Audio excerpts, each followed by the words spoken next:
I used to go to bookstores just to sneak a nibble at the lines that danced across the poetry books. Invisible amongst the audience, I binged on words that spilled out of spoken word poets' lips.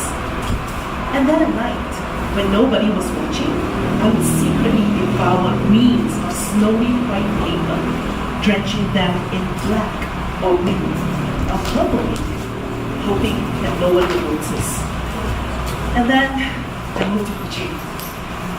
When I first arrived here 4 years ago, fresh off the boat, wide-eyed, full of youthful hope, I took it for granted that my favorite food would still be at my fingertips. My fingers? Not quite long, not quite agile enough. And that inability to obtain my favorite food soon took a toll over me. I soon became hungry, starving so painfully that every other week I would hop onto a plane to get my fix elsewhere, anywhere else but here. People started to tell me, you must be really famished here. Kuching food is terrible. And people here will never ever be able to provide you with what you are craving for. You know what, Salif? I don't think you can survive long here. I didn't know how long I could survive here either. However, while I'm glad that my fingers, they weren't long enough, my ears, they're quite big. At least ears huge enough for me to find out that there were fellow hungry people. And since we were all hungry with no food to eat, there was only one solution: open our own kopitiam. And today, because I like most of you here, I'm going to share our ultimate secret: how to open a kopitiam.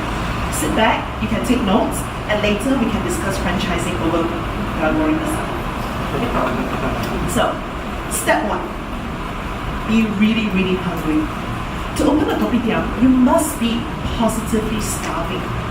People who are full, they can't open kopitiams. They might go from cafe to cafe to leave a disparaging comment or two on their Facebook pages that, oh, that dish not as good as what I had in Korea, or that dish, poor imitation of what I had in the States. No. These full people, they cannot open kopitiams. You need to have first opened your mouth and allowed those droplets of rich, soothing gravy graze your tongue. Swirl it around in your mouth for a while before going on for more big bites of words that fill your hunger, like Tetris blocks filling up the back screen for protection, to perfection. Now, close your eyes, savor that feeling, that contentment. And next, you have to have people telling you that this kind of food is a waste of space, it doesn't bring you any money, that it's a luxury that your nation cannot afford, that it is boring, that it is irrelevant, that it is pretentious, that it is, you know what, you can't hear them anymore because you are just too hungry. Step 2. Gather your spawns. Thicken your skin. Find other people who like the same kind of food as you do. Get together. Describe to each other all those wonderful gastronomic experiences that you've had. Recount all those Michelin 3-star experiences, the regular seafood noodles that humble mama experienced after that long night out. Be bold. Encourage each other to stop whining about being hungry and start cooking. Have a potluck.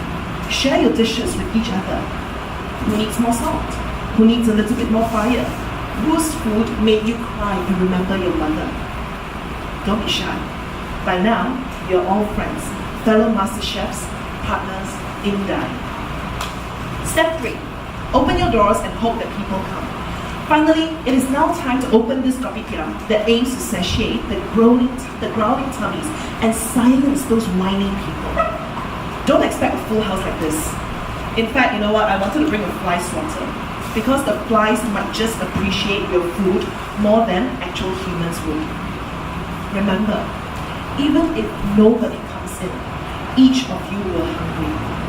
This kopitiam was not for everyone else, it was for you to fill your hunger. So go ahead on this journey of complete self-indulgence.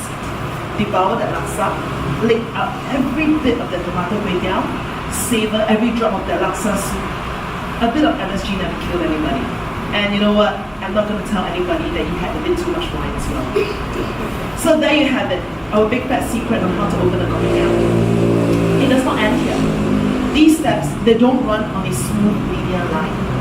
Rather, it will be a bumpy, cyclical ride. With all that good food that you have been cooking for each other, use that to fatten up your bump for that bumpy ride. In the meantime, those 3 steps, like your dishes that never seem quite to be perfect, keep adding your salt, keep giving it a bit more stir. Repeat that about 10 times over. So another 10 times, you might just feed more hungry souls in the kopitiam than what you had initially bargained for. And you know what? It does feel good to share.